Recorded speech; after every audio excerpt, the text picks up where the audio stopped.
ഇന്നത്തെ വീഡിയോ എന്ന് പറയുന്നത് ഡിജിറ്റൽ സിഗ്നേച്ചറുമായി ബന്ധപ്പെട്ടൊരു വീഡിയോ ചെയ്തിരുന്നു.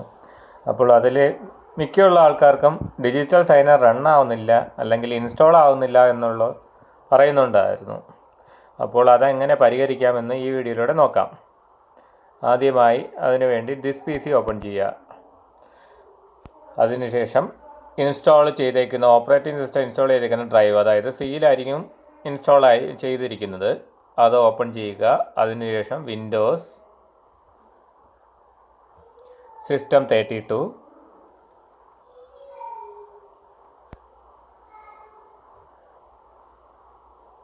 അതിനുശേഷം സിസ്റ്റം 32 ഓപ്പൺ ചെയ്യുക. അതിനകത്ത് ഡ്രൈവേഴ്സ്,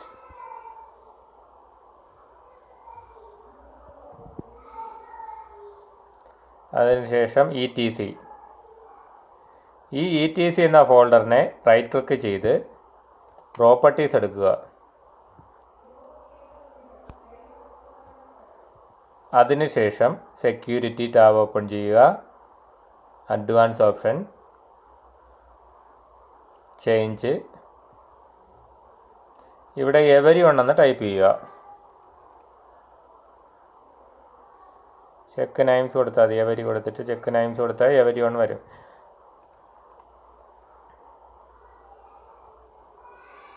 അതിനുശേഷം ഓക്കെ കൊടുക്കുക.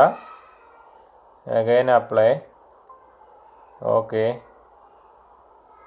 Okay, advance, change permission,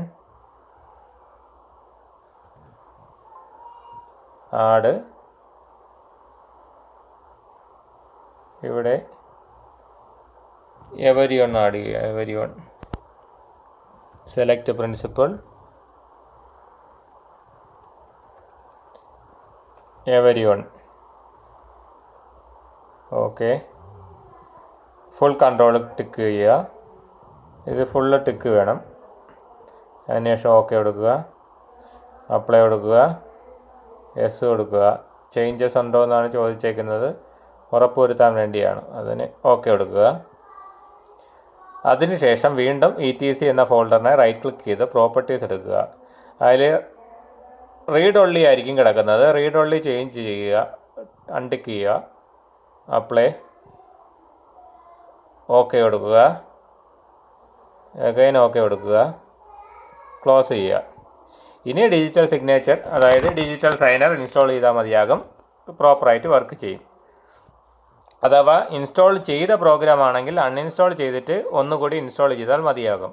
digital സൈനറിനെ കുറിച്ചുള്ള ക്ലാസ്സിൽ മുമ്പ് എന്തൊക്കെയാണ് വീഡിയോ ആവശ്യമായ ആപ്ലിക്കേഷൻ വേണ്ടതെന്ന് പറഞ്ഞിട്ടുണ്ടായിരുന്നു. എന്നാലും ഒന്നുകൂടി പറയാം. ജാവ ഡിജിറ്റൽ സൈനർ നമ്മൾ ഗൂഗിളിൽ നിന്ന് തന്നെ സെർച്ച് ചെയ്താൽ മതിയാകും. ഡിജിറ്റൽ സൈനർ, പിന്നെ റൂട്ട് CA സർട്ടിഫിക്കറ്റും കൂടി വേണം. പിന്നെ കഴിവതും മോസില്ല ഫയർഫോക്സ് തന്നെ ഉപയോഗിക്കുക. Okay, thank you.